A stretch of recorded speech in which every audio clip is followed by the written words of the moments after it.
waxaan rabaa inaan awalan inaan iraado dadka deegaanka reer Nuur Dugle iyo tuulooyinka hoos yimaado dhammaantood inaan uga tacsiyeeyo waxyeeladii shalay ka soo gaaray weerarkii arxanka daraa ee kooxaha argixisadu ay ku soo qaadeen deegaanka Nuur Dugle oo ay ku waxyeeleeyeen dadka deegaanka iyo odayaashii waayeelada ahaa sida aan ka warqabno nimankan qawaariijta ah ciddii iska jirta ama u bareerta waa aad uga fogaadaan waxay beegsadaan dadka masaakiinta ah oo ama caruurta leh ama haween kale ama odayaasha waayeelada leh waxaan leeyahay intii shalay ku xilowda Allah u naxariisto annagana waxaan rajaynaynaa inta dhaawacana Ilaahay caafiyo intii ayaga uga dhimatay oo ay meedadkoodu ilaa hadda uu meedadkoodu soo uraayo dhaawacyadoodana meelay geeyeen ay leeyihiin waxaan leeyahay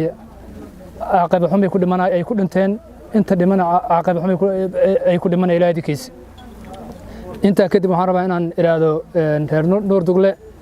dadaalka aad bixiseen iyo hawsha aad qabateen an Ilaahayna waa idinka ajirsiina sharaftiina iyo subcadiina iyo karaamadiina way ku soo noqonee annagana garabkeena Ilaahay dikiis dawladda federaalka Soomaaliya gaar ahaan ciidamada qalabka sida ciidanka xoogga dalka Soomaaliyeed waxaan rajaynaynaa maantay wixii ka dambeeya maalmaha soo socda waxaad maqli doontaan jawaabo iyo waxyaabo kala duwan oo nimankaanu deegaanadan nagu xeeran oo isku xira gobolkan hadda aan joogno iyo gobolada ku xeeranba waxa laga soo afjari doonaa maalmaha soo socda Ilaahay dikiis waxaan rabaa marka iyadoo hawshaas ay socoto dadkii reer Nuur Dugle ay u diyaarsan yihiin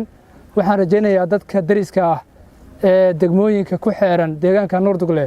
ayaguna si lamida inay u kici doonaan kooxaha qawaariijtan ay isaga ciribtiraan deegaanadooda iyo dalkooda inay ka ilaashadaan inta kadib waxaan rabaa ninka la yiraahdo oo hadda uu ka hadlayay xildhibaan Yuusuf Eeliya Kobo ku dukaday sida la sheegay filan dhamaada tigid goosatay waxaan leeyahay dadka haday tahay wadaadkii ama sheekii deegaankan haday tahay ninkii sargaalka ahay ee aad ku tilmaantay inay ahaayeen qawaariij waxaan leeyahay maalmaha soo socda Ilaahay dikiis hadalkii dhibkii meeshaas ka dhacay iyo hadalka ka baxay labada waa eedi doontaa Ilaahay dikiis waxaan rajaynayaa sargaalkii aad sheegtay iyo nabadoonkii aad sheegtay iyo dadkii deegaanka intii dhimatay waxaan aaminsanahay inay yihiin dad ahlu khayra oo Ilaahay toobada u waafajiyay inta dhaawacana Ilaahay waa caafina laakiin adiga inta kula midka ah waxaan rajaynayaa inaad meel xun ku dabay doontaan dadka iyo deegaanada aad dhibaataysanna idinka mahar doonaan Ilaahay dikiis waxaan leeyahay marka inta naga dhimatana Allah u naxariisto inta dhaawacana Allah caafiyo reer Nuur Duglena waa guulaysateen waana guulaysan doontaan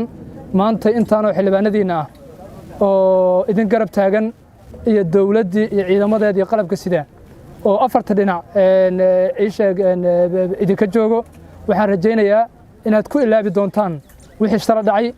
waxaan rajaynayaa inaysan soo noqon doonin oo nimankan meeshaan iyo meel ka fog in laga sii baxsan doono Ilaahay dikiis